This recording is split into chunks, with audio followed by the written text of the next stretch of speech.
आज मीठे बाबा हमें पहली शिक्षा दे रहे हैं कि तुम्हें आकर्षण मुक्त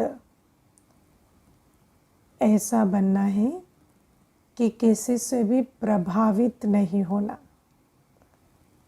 है ना। क्यों बाबा ऐसा कहते हैं? क्योंकि इस संगम युग में हमें बुद्धि बल से बाबा के साथ बुद्धि योग रखकर मुझ आत्मा को सर्व गुणों, शक्तियों और ज्ञान से भरपूर होना है। और जब हम किसी से प्रभावित हो जाते हैं, किसी देहधारी से, तो हमारी बुद्धि जो है उस देहधारी में फंस जाती है। फिर हम बाबा से बुद्धि योग जोड़कर बाबा से संबंध रखकर न अपने विकर्म विनाश कर पाते, न बाबा से सर्वगुण शक्तियाँ धारण कर भरपूर हो पाते। समझ आ रही है बात? हाँ, चाहे देहधारी कितना भी अच्छा हो, लेकिन वो हमारा नुकसान करा देगा। क्योंकि संगम युग में जहाँ हमें बाबा से भरपूर होना था, वहाँ हमने संगम युग का जो समय संकल्प है वो देहधारी की याद में बिता दिया। और प्रभावित होना ऐसा एक संस्कार होता है कि जिससे प्रभावित हो जाते ना, बुद्धि उससे हटती ही नहीं, वो बुद्धि में बैठ जाता है। तो इसलिए बाबा हमें कहते हैं कि संगम युग में किसी भी देहधारी की तरफ हमारी बुद्धि बार बार जाए, है ना। इसमें ऐसी बात नहीं है कि वो अच्छा है या बुरा है या धोखा देगा या सच्चा है या झूठा है, उसकी बात ही नहीं है। बात यह है कि ये समय कौन सा चल रहा है और इसमें करना क्या है। तो जैसे आप देखो, जब हम स्कूल में होते हैं, स्टूडेंट होते हैं, तो उस समय पर बहुत अच्छा कोई संबंध मिला, फ्रेंड मिला, लेकिन उस फ्रेंड में लिपायमान होकर हमने पढ़ाई नहीं की, है ना, फेल हो गए। तो बाद में वो फ्रेंड को हम क्या कहेंगे? अच्छा फ्रेंड कहेंगे या दुश्मन कहेंगे? क्योंकि उसके चक्कर में तो हमने अपना वो समय गंवा दिया जिसमें हमें पढ़ना था। तो ऐसे ही बाबा कहते हैं कि कोई अच्छा है या बुरा है वो बड़ी बात नहीं है। बड़ी बात है कि ये जो समय चल रहा है, इसमें मुझे जो करना है, अगर मेरी बुद्धि उस लक्ष्य से भटक जाए तो फिर मेरा नुकसान हो जाएगा। इसीलिए बाबा ने हमें बहुत अच्छी एक विधि समझाई है कि जब भी किसी आत्मा की विशेषता या गुण अच्छा लगे, तो भी क्या करना है? समझना है कि ये विशेषता व गुण देने वाला कौन है? शिव बाबा है ना, देने वाला। तो उस शिव बाबा को याद कर, इसलिए नहीं कि कोई उसमें विशेषता नहीं है या गुण नहीं है या उस पर क्वेश्चन मार्क है या वो अच्छे हैं बुरे हैं, लेकिन क्योंकि हमें अपना बुद्धि योग बाबा से रखना है। और दूसरी बात है, कई बार कई ऐसा भी कहते हैं कि किसी में कोई विशेषता है, कोई गुण है, तो फिर हम उन्हें देखकर सीखें, है ना, या उनको देखकर उस गुण को या विशेषता को कॉपी करें या धारण करें। लेकिन एक बात आप समझना, जब आप किसी से इम्प्रेस हो जाते हैं ना, प्रभावित हो जाते हैं, तो आप उससे सीख नहीं सकते। क्योंकि प्रभावित का मतलब ही है आपके पास वो है जो मेरे पास नहीं है, और कहीं ना कहीं आपके स्वमान में कमी है। प्रभावित होना एक कमज़ोर संस्कार है। तो प्रभावित जो होते हैं उनके अंदर ये अंदर सूक्ष्म में ये बात है कि वो जो है वो हम नहीं बन सकते, है ना, इसीलिए हम प्रभावित होते हैं। तो अगर हम ये समझते हैं कि जो भी इनके पास गुण है, विशेषता है, वो दाता की देन है, और मैं शिव बाबा से बुद्धि योग रखूं और मैं पुरुषार्थ करूं, तो बाबा तो सर्व गुणों विशेषताओं का सागर है, तो मुझ में वो गुण या विशेषता क्यों नहीं आ सकते। लेकिन वो प्रभावित होने से नहीं आते, वो बाबा से बुद्धि योग जोड़ने से आते हैं। हाँ, कहीं से आपको कोई इंस्पिरेशन ज़रूर मिल सकती है। कई बार आप किसी को देखते हैं तो आपको पता चलता है अच्छा ये गुण की धारणा या ये विशेषता तो बहुत अच्छी है, लेकिन आपको वो व्यक्ति नहीं, वो विशेषता अच्छी लगे, और फिर आपको समझ आए कि मुझे बाबा की याद से ये विशेषता अपने अंदर धारण करनी है। क्योंकि कोई देहधारी आपको विशेषता को धारण करने के लिए इंस्पायर तो कर सकता है, पर वो आपको शक्ति नहीं दे सकता, ना ही वो आपको गुण और विशेषता दे सकता है। अगर ऐसा होता तो आज इस दुनिया में इतने लोग हैं जो धनवान, रूपवान, चरित्रवान से प्रभावित होते हैं, तो वो सारे ही धनवान, रूपवान, चरित्रवान बन जाते ना। लेकिन प्रभावित होने से कभी कुछ धारण नहीं होता, धारण होता है दाता से बुद्धि योग रखने से। तो जब हम समझते हैं मैंने किसी को स्वरूप देखा, किसी गुण का, विशेषता का, पहले शायद मेरी बुद्धि में ना आई हो कि ये गुण या ये विशेषता तो बड़ी अच्छी है या दुर्लभ है, लेकिन मैंने किसी को उसका स्वरूप देखा, मुझे इंस्पिरेशन मिली, लेकिन उसके बाद मुझे ये समझना है कि गुण या विशेषता धारण कराने वाला शिव बाबा है।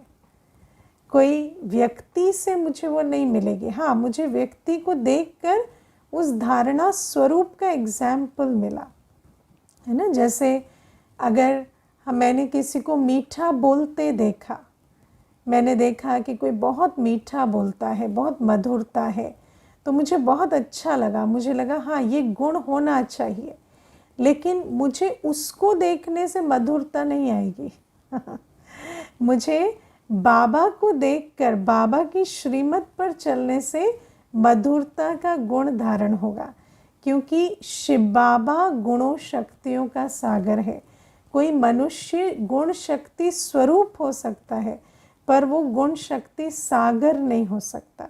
मैंने किसी को देखा, कोई बहुत अच्छी है ना, बहुत हार्ड वर्क कर पाते हैं, बहुत सेवा कर पाते हैं, मैंने उनको देखकर मुझे ऐसा लगा कि कल से मैं भी करूँगा या आज से ही करूँगा, लेकिन वो सोचने से मैं नहीं कर पाऊँगा जब तक मेरा बुद्धि योग शिव बाबा से है नहीं, और जब तक मैं बाबा की याद और श्रीमत के आधार से अपने अंदर बल नहीं भरती, तो मैं कर वो नहीं पाऊँगी जिसका मैंने लक्ष्य रखा।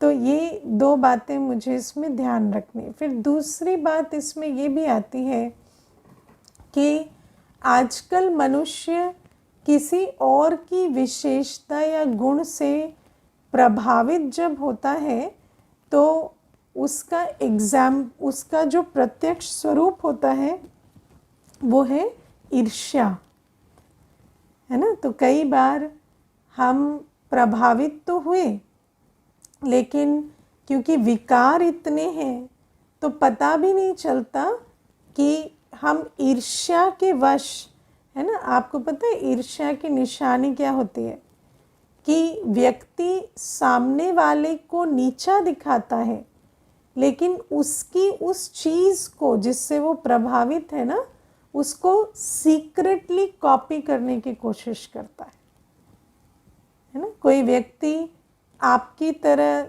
चलने, बोलने, पहनने, बैठने, उठने की कोशिश कर रहा है, लेकिन वो जब आपसे मिलता है या किसी से आपके बारे में बात करता है तो वो आपके बारे में नकारात्मक बात करता है। तो ये भी क्या होता कि प्रभावित होकर इस पॉजिटिव स्टेट में नहीं रहते। आजकल वो जो नुकसान होता है, रूहानी नुकसान, वो तो अलग, लेकिन आजकल तो किसी की विशेषता देखते, गुण देखते हैं और उस विशेषता व गुण से प्रभावित होते हैं, तो उसका इमीडिएट स्वरूप जो है वो ईर्ष्या का बन जाता है। तो इस बात से भी हमें बहुत सावधानी रखनी है, क्योंकि ईर्ष्या करने के बजाय हमें ये समझना है कि जो विशेषता, जो गुण शिव बाबा ने इनको दिया, वो मैं भी बाबा की श्रीमत पर चलूँ और याद में रहूँ तो मेरे अंदर भी आ सकता है। तो उसमें मुझे किसी को देखकर ईर्ष्या करने की आवश्यकता नहीं है। फिर इसमें एक जो बात आज मेरे मन में आ रही थी वो ये कि आज व्यक्ति दूसरे से कम प्रभावित होता है, सबसे ज़्यादा किससे प्रभावित होता है? खुद से।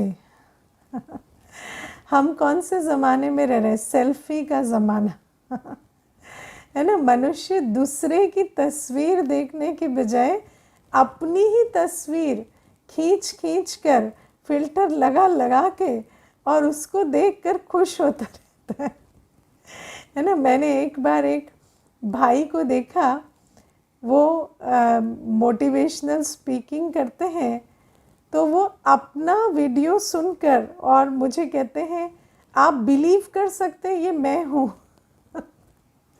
तो मुझे उनको तो मैंने कुछ नहीं कहा, क्योंकि वो तो समझ रहे हैं कि वो खुश हो रहे हैं।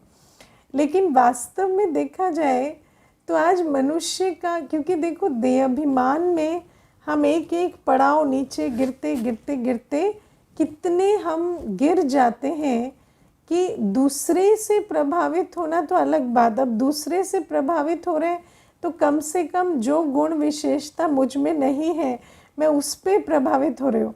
लेकिन आज तो जो आपके पास है उसी पर ही फिदा होते रहते हैं, है ना। अपने लेख, अपनी डांस, अपना रूप, अपना रंग, अपना धन, अपना सब कुछ, है ना, अपनी विशेषता, गुण, ऐसे प्रभावित होते रहते हैं।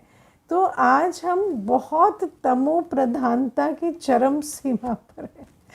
तो बाबा हमें कहते हैं कि और आप सोचो कि अगर एक आत्मा अपने आप से प्रभावित हो जाए तो फिर उस आत्मा को तो बाबा की टचिंग कैसे मिलेगी? और उसको, वो तो इतना मैंपन है, वो तो हाईएस्ट बॉडी कॉन्शियसनेस है ना।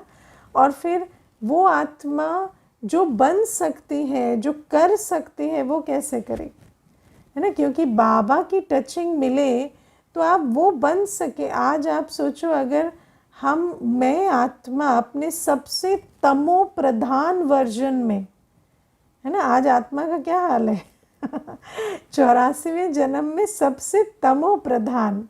तो अगर मैं तमो प्रधान में ये रियलाइज़ करने के बजाय कि मेरा तो बुरा हाल है, मैं अगर तमोगुणी तत्वों से बने शरीर पर या कोई विशेषता पर या कोई गुण पर, एक गुण पर ऐसा प्रभावित हो जाती हूँ कि मुझे ये महसूसता ही नहीं है कि मुझे तो बाबा की याद से नर से नारायण बनना है तो जो आत्मा अपने आप से इम्प्रेस हो जाती है, वो तो आगे की जो यात्रा है वो कैसे करेगी?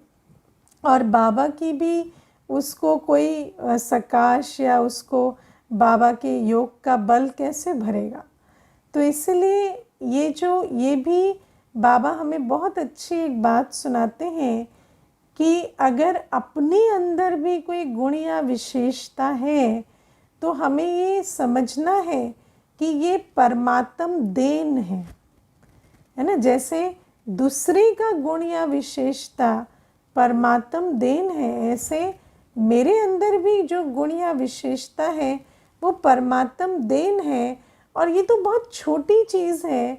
बाबा तो मुझे सर्वगुण संपन्न, सर्व विशेषताओं में संपूर्ण बनाने आए हैं ना। तो मैं उस एक गुण या विशेषता में अटक क्यों जाऊं? मैं तो ये चेक करूं ना कि मेरे अंदर अभी भी क्या कमी है और मैं उसको भी भरपूर करूं। क्योंकि आत्मा के लिए देखो, हम लोग दुनिया में सुनते थे स्काई इज़ द लिमिट, लेकिन एक्चुअली अभी स्काई इज़ द लिमिट।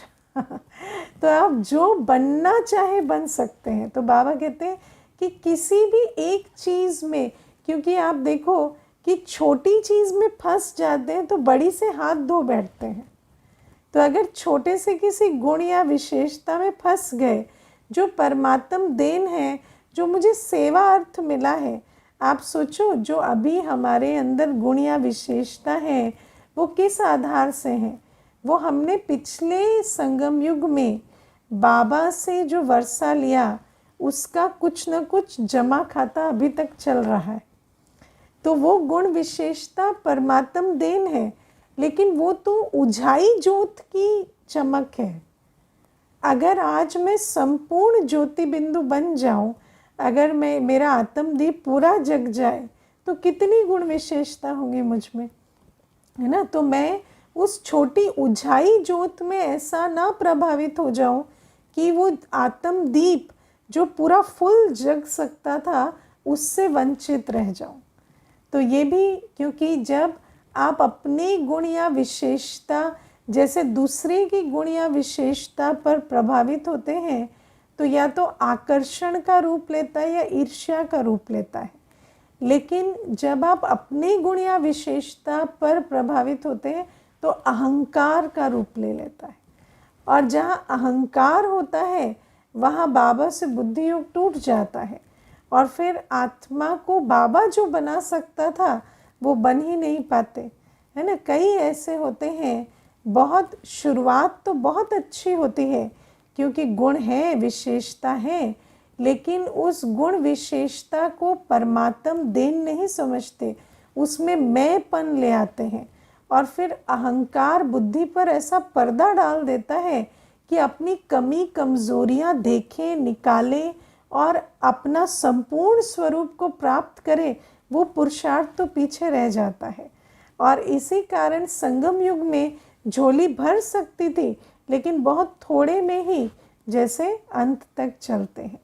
तो बाबा ये बात हमें समझाते हैं कि ये प्रभावित होने का जो संस्कार है, इस पर हमें विजय पानी है, क्योंकि इस समय बनने का समय है, प्रभावित होकर अटकने का समय नहीं है, न दूसरे में न स्वयं में, है ना। मैंने एक बार एक कन्या को देखा, वो एक दिन में अपने 500 फोटो खींचती होगी, मैं समझती हूँ, है ना। सारे दिन वो अपना ही चेहरा देखती रहती, अपने ही फ़ोटो खींचती रहती, ऐसा पोज वैसा पोज, है ना। तो मैंने उसको कहा, आप अपने को आत्मा देख सकोगे कभी?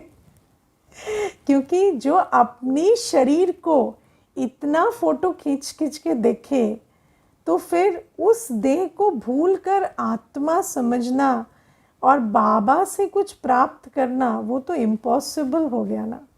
तो आप सोचो, आज हम जिस समय में रह रहे हैं, हमें कहाँ कहाँ तक सोचना पड़ता है कि देह अभिमान कहाँ तक है। क्योंकि ऊपर ऊपर से तो लगता है अच्छा ठीक है, दूसरे पर प्रभावित नहीं हो, ये नहीं हो, लेकिन ऐसा नहीं। आज तो मनुष्य अपनी देह पर मर मिटा है, और सचमुच जो शब्द है ना, मर मिटना, तो मिट गया, ख़त्म हो गया उसकी, और कोई प्रगति उन्नति नहीं हो सकती उसको, और कुछ नज़र नहीं आता। उसको लगता है बस ये शरीर जो है यही मेरी संपत्ति है, और इसी के साथ ही हम अंतमते सोगति को पालेंगे। तो या अपने भी किसी गुण पर, विशेषता पर फिदा हो गए, तो कहाँ उसको भूल कर, क्योंकि जब हम अपने को आत्मा समझते हैं तो इस पुरानी दुनिया में जो भी हमने पुरानी जो मूल गुण के अलावा जो भी गुण विशेषताएं भी धारण की, उसको भी हमें लेट गो करना पड़ता है। तब हम जाकर अपने शांत स्वरूप, स्नेह स्वरूप, शक्ति स्वरूप में स्थित हो सकते हैं। तो अपने मूल स्वरूप में स्थित होने के लिए तो आपको जो भी कुछ आप देह और देह की दुनिया के आधार से जो भी कुछ धारण किए हुए बुद्धि में, उस सबको छोड़ना पड़ता है। तो जिस आत्मा का अपने शरीर, अपने गुण और विशेषताओं में इतना लगाव है, वो आत्मा उसको छोड़कर आत्मिक स्मृति में बैठ भी पाएगी। और अगर आत्मिक स्मृति में ही नहीं बैठ पाते तो बाबा की याद तो बहुत बड़ी चीज़ है ना। तो इसीलिए बाबा कहते हैं चाहे वो अपना गुण हो, चाहे दूसरे का हो, चाहे कोई विशेषता हो, उसको परमात्म देन समझना और ये समझना कि परमात्म देन जो है वो उसमें मैं आकर्षित नहीं हो सकता क्योंकि वो तो गिफ्ट है। तो ये पहली बात। फिर प्यारे बाबा आज हमें कहते हैं कि हम जड़ मूर्तियों की पूजा करते है ना। हम जिसकी भी आज तक पूजा करते हैं वो क्या है, जड़ मूर्ति पर हम फूल चढ़ा रहे हैं, फल चढ़ा रहे हैं, दूध चढ़ा रहे हैं, है ना, सब कुछ चढ़ा रहे हैं।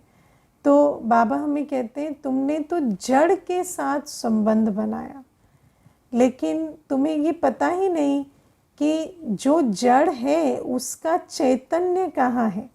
जैसे आप देखो कितनी इंटरेस्टिंग बात है, अगर आप किसी के घर में जाते हैं और उसके घर में एक फ़ोटो लगा हुआ है किसी ऐसे व्यक्ति का जिसको आप जानते नहीं, तो उस फोटो को देखकर आप क्या पूछेंगे सबसे पहले, ये कौन है, ये कहाँ है ना, ये आपके क्या लगते हैं। लेकिन आप सोचो कि पूरे भक्ति मार्ग में हम फोटो को पूछते आए, कभी नहीं पूछा ये जिसकी फ़ोटो है वो कहाँ है जिसकी तस्वीर है वो कहाँ है ना। आपको कोई कहे कि फ़ोटो के साथ रहो, फ़ोटो के साथ संबंध निभाओ, तो आप रहेंगे? आप कहेंगे नहीं, फ़ोटो में जिसको दिखाया वो व्यक्ति लाओ। लेकिन पूरे भक्ति मार्ग में हम किसके साथ संबंध रस्म रिवाज निभा रहे हैं? तस्वीर के साथ। और कभी ये संकल्प भी नहीं आता कि ये जिसकी तस्वीर है वो कहाँ है। तो बाबा हमें कहते हैं कि अब मैं आता हूँ तो तुम्हें ये बातें ख्याल करना सिखाता हूँ, है ना। और हम देखो फ़ोटो के साथ कितने खुश हैं। हम किसी देहधारी की फ़ोटो रखकर उसके साथ संबंध में नहीं रह सकते, लेकिन परमात्मा के लिए, देवताओं के लिए हम कहेंगे फ़ोटो इज़ इनफ। तो बाबा हमें कहते हैं जब तक मैं नहीं आता तो बुद्धि का ताला ऐसा बंद रहता है कि ये बातें कभी संकल्प में भी नहीं आती, ख्याल भी नहीं आता। तो बाबा आज हमें कहते हैं कि मैं तुम्हें ज्ञान देता हूँ कि जिसकी तुम शिवलिंग के रूप में तस्वीर बनाकर जिसकी पूजा करते थे, जिस पर जल दूध आदि चढ़ाते थे, वो चैतन्य कहाँ है? वो चैतन्य शिव बाबा ज्योति बिंदु निराकार वो परम धाम में रहते हैं। और बाबा कहते हैं कि अब मैं तुम्हें कहता हूँ कि तुम मुझसे संबंध निभाओ और मेरे साथ चलो संबंध में। तो देहधारी के साथ जब हम एक आत्मा के साथ संबंध निभाते हैं तो वो संबंध में भी सबसे बड़ा जो एस्पेक्ट होता है वो क्या होता है? हमारे संकल्प और याद, है ना। आप देखना, आप जिसे प्यार से याद करते हैं उनके साथ आप कितने भी सालों में मिलें आपका संबंध इंटैक्ट रहता है ना। क्योंकि आत्मा का आत्मा से भी संबंध जो होता है वो बुद्धि योग बल से ही होता है। बाकी वो बात अलग है कि जब आप दुखी हैं, पतित हैं, तो जिसको याद करते हैं उसको भी कौन सी शक्ति देते हैं? दुखी और पतित होने की। इसीलिए आज व्यक्ति एक दूसरे को याद करके रोता है, खुश नहीं होता, है ना। याद करते हैं तो कहते हैं आई मिस यू, ऐसे नहीं कहते I feel very happy remembering you, क्योंकि आप हैप्पी है ही नहीं तो आपको याद करके कोई हैप्पी कैसे होगा तो वो अलग बात है। लेकिन संबंध जो है वो याद से ही मुख्य बनता है। तो बाबा हमें ये बात समझाते हैं कि मैं एक चैतन्य ज्योति बिंदु सितारा हूँ, मैं परमधाम निवासी हूँ, और जब तुम मुझे याद करते हो, मैं जो हूँ जैसा हूँ वैसा जानकर, तो तुम्हें क्या मिलेगा? तुम्हें जो मेरे पास है वो मिलेगा। अब जैसे हम दुखी हैं तो कोई हमें याद करके दुखी होता है, ऐसे बाबा सुख का सागर है, शांति का सागर है, प्यार का सागर है। तो बाबा को याद करके हमें सुख, शांति, प्यार का अनुभव होता है। तो बाबा कहते ये बात मैं तुम्हें समझाता हूँ कि मैं कौन हूँ, मैं चैतन्य कहाँ रहता हूँ और तुम मुझे कैसे याद करो, है ना। और बाबा हमें ये भी कहते हैं कि जिन देवी देवताओं की मूर्तियाँ तुम पूजते थे या जिनके मंदिरों में जाते थे, अब तुम्हें पता है कि वो सतयुग में तुम ही थे। तो अब तुम्हारा लक्ष्य बदल गया। अब तुम्हें समझ में आ गया है कि 84 जन्म लेते लेते वही देवता आज तुम बन गए हो। तो अब तुम्हारे को उनको पूजने की या उनको याद करने के लिए उनके जैसा बनने की प्रेरणा होती। और उसमें भी बाबा हमें समझाते हैं कि नारायण को सिमरने से नारायण नहीं बनेंगे, बाबा को याद करने से नारायण पद पाएंगे, क्योंकि बाबा रचयिता है। तो ये बातें भी बाबा समझाते हैं। फिर बाबा आज हमें कहते हैं कि ज्ञान तो सेकंड का है, लेकिन फिर भी मैं तुम्हें रोज़ क्यों पढ़ाता हूँ, है ना। मैं आपको इसमें एक बात बताती हूँ। एक बार एक माता थी, ज्ञान में आई, तो हफ्ते 10 दिन उसको कोर्स कंप्लीट करने के बाद हफ्ते 10 दिन हुए होंगे। तो मुझे कहती कि मुझे तो समझ में ही नहीं आता है कि ये ज्ञान तो इतना इजी है, क्या है आत्मा, परमात्मा, सृष्टि चक्र और बाबा को याद करना है, पवित्र रहना है, सेवा करनी। इसमें इतनी रोज़ रोज़ रोज़ पढ़ाई की क्या ज़रूरत है ना। कहती मेरी समझ में तो 15 दिन में आ गया, इतनी दादियाँ सालों साल से याद कर रही हैं, पता नहीं क्यों मुझे तो समझ नहीं आता इतनी ज़रूरत क्या है। तो इस प्रकार से वो जैसे ना तंज एक कसने लगी। तो मैंने उसको कहा कोई बात नहीं, आपको समझ में आ गया ना, आप चलो। तो महीना भर हुआ और गायब, और ज्ञान योग से उसका कोई नाता नहीं, है ना। फिर कई दिनों के बाद मुझे मिली, तो मैंने उसको पूछा और योग चल रहा है, पवित्रता धारण हो रही है। तो कहती नहीं अभी तो कुछ भी नहीं है। तो मैंने कहा अभी आपको समझ में आया क्यों रोज़ क्यों रोज़ रोज़ रोज़ करना पड़ता है। तो आप देखो कि बाबा कहते ज्ञान तो सेकंड का है। ज्ञान में क्या है, छोटी सी, है ना। लोग तो कितनी बड़ी बड़ी पढ़ाइयाँ पढ़ लेते हैं, ये तो 2 अक्षर का ज्ञान है, मैं आत्मा, मेरा बाबा, और बाबा मुझे सतयुग का मालिक बना रहे। लेकिन बाबा कहते हैं कि इस ज्ञान को जैसे ही आप धारण करने लगेंगे ना, तो जो 63 जन्मों के संस्कार हैं और 63 जन्मों की जो बुद्धि में रावण मत भरी पड़ी है ना, भक्ति की मत भरी पड़ी है, वो सारी बातें आपके अंदर आएंगी। और जैसे ही वो बात याद आती है ना, आपका ज्ञान योग खिसक जाता है ना। अभी अभी आपको पूरी क्लैरिटी है, मैं आत्मा हूँ, मैं बाबा को याद कर रही हूँ। और जैसे ही कोई पुराना संस्कार, कोई पुरानी मत बुद्धि में खिटखिट की, तो ये बात भूल जाती है ना। मुझे एक भाई थे, तो क्या होता है कि क्लास में आएंगे, फिर पूछेंगे अच्छा बाबा तो शिव बाबा है, फिर श्री कृष्ण भगवान नहीं है। तो हम कहेंगे नहीं, श्री कृष्ण तो सतयुग के प्रिंस हैं। अच्छा, पर उन्होंने तो द्वापर में गीता सुनाई। नहीं नहीं, द्वापर में नहीं सुनाई, सतयुग के प्रिंस है, गीता लिखी गई। उस दिन सारा समझ आ जाएगा, ठीक है। उसके बाद क्या, 2 दिन छुट्टी हो गई, 2 दिन मुरली नहीं आए, मुरली क्लास में गायब। फिर तीसरे दिन फिर श्री कृष्ण द्वापर पहुंच गए, और फिर सेम प्रश्न। और ये कितने दिन चला होगा, आप विचार करो। तो क्या होता है कि सब कुछ समझ में आता है, लेकिन जैसे ही वो जो भक्ति में जो बैठा है ना, वो फिर से इमर्ज हुआ, या पुराना संस्कार इमर्ज हुआ, है ना, तो वो संस्कार पे बार बार प्रश्न आएगा। बार बार वो प्रश्न क्यों आता है, कई बार हम जब क्लास कराते हैं तो हमें लगता है कि ये प्रश्न इनका इतनी बार आ चुका है, इतनी बार उत्तर दे चुके हैं, फिर भी उत्तर बुद्धि में बैठता क्यों नहीं है? क्योंकि वो प्रश्न कहाँ से आ रहा है?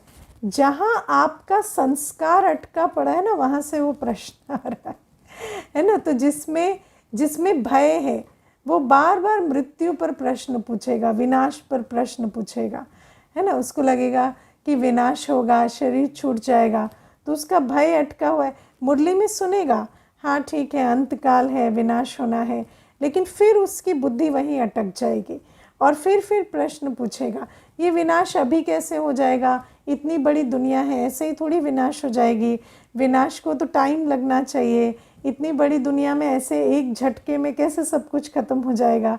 तो क्या है कि वो जो संस्कार अंदर है वो हमें ट्रिगर करते हैं।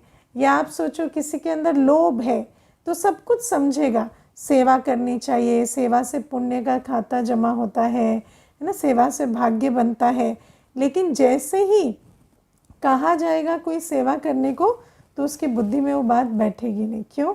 क्योंकि उसका जो लोभ है वो ट्रिगर हो जाएगा और उसको बार बार जो प्रश्न है वो भी इसी बारे में आते रहेंगे। तो बाबा हमें कहते हैं ये जो हमारे 63 जन्मों की भक्ति की मतें हैं और जो हमारे पुराने संस्कार हैं, ये बहुत विघन डालते हैं। और ज्ञान तो सेकंड का है, योग भी सेकंड का है, लेकिन ज्ञान स्वरूप हम बने, योगी हम बने, पवित्र हम बने। आप सोचो, पवित्र बनने का ज्ञान तो सेकंड का है, कोई बड़ी बात है, लेकिन जब पवित्र बनने जाते हैं तो पता चलता है कि देह अभिमान कितने रूप से हमारे अंदर बैठा हुआ है और उन सारे स्वरूपों को पहचानने और उस बुद्धि की, मनसा की, वाणी की, कर्मणा में आते संबंध संपर्क की पवित्रता को धारण करने में, तन की, मन की, धन की पवित्रता को धारण करने में कितना समय लग जाता है। तो और उस समय में क्या करना होता है? आत्मा तो एकदम से माया के प्रभाव में आ जाती है ना, एकदम से बुद्धि उल्टी हो जाती है। तो बाबा रोज़ रोज़ उसको पटरी पे सेट करते हैं।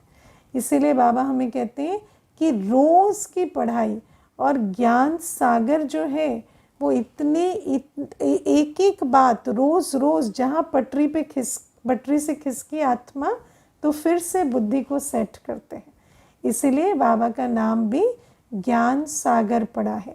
और आप देखो, ये जो 84 जन्मों की कहानी बाबा हमें समझाते हैं, ये 84 जन्मों की पूरी कहानी बहुत नई है ना। इसमें सत्युग त्रेता का ज्ञान हो या भक्ति मार्ग के शास्त्रों का जो सार बाबा हमें समझाते हैं, ये सारी बातें बहुत नई हैं और हमने वो पुरानी बातें इतनी सुनी हैं कि सुनते हुए भी बुद्धि में नहीं बैठती। मैं आपको एक बात बताती हूँ।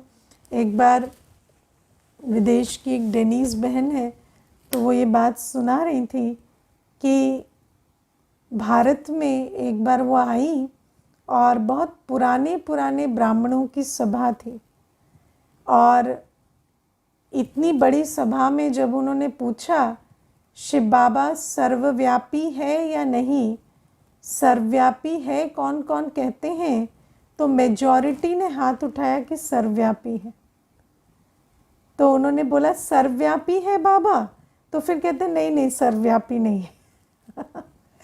तो क्यों? क्योंकि इतना बुद्धि में जो पुराना कचरा बैठा है वो ऐसे जाता नहीं है। और जब हम अवेयरनेस में नहीं होते या बुद्धि जो हमारी है उस समय अलर्ट अवेयर नहीं है, तो उस समय वो ज्ञान की पॉइंट भी हमारी बुद्धि में नहीं आती है, याद नहीं आता। स्थिति या धारणा तो दूसरी बात है, पर ज्ञान की सिंपल पॉइंट्स जिसको बाबा रोज़ समझाते हैं, सुनाते हैं, वो भी कानों से बुद्धि तक जाए, उसमें भी बहुत समय लगता है। तो इसीलिए कोई ये ना समझे कि मुझे ज्ञान समझ में आ गया है ना। टेस्ट लेंगे तो पता चलेगा कि आधी बातें। आज आप देखो, एक प्रश्न है जो क्विज में है ना कि रिटेल है या होलसेल, है ना। बाबा कहते हैं कि नटशेल में तो कुछ है और होलसेल ज्ञान क्या है, तो होलसेल में कईयों ने गलत आंसर दिया है। दिया है कि नहीं दिया है? कईयों ने आंसर जब चेक किया होगा तो गलत निकलेगा, क्योंकि अभी तक भी ये बातें बुद्धि में नहीं बैठती कि वास्तव में जो मूल बात है वो है बाबा की याद में रहना, मन मना भव रहना। इसलिए इन बातों को बहुत अच्छे से समझना है कि ज्ञान सागर जब रोज़ पढ़ा रहे हैं तो ज़रूर है कि उनको समझ आया है कि इनको रोज़ पढ़ने की आवश्यकता है, इसीलिए पढ़ा रहे। तो हमें भी रोज़ की पढ़ाई पर हर शब्द पर उतना ही जैसे बुद्धि योग रख कर और अच्छे से हर बात को धारण करना है, क्योंकि कई बार हम सोचते हैं ये बात तो हमने सुनी है और मिस करते जाते हैं, लेकिन वही बात हमारी आज तक बुद्धि में नहीं बैठी। ठीक है, ओम शांति।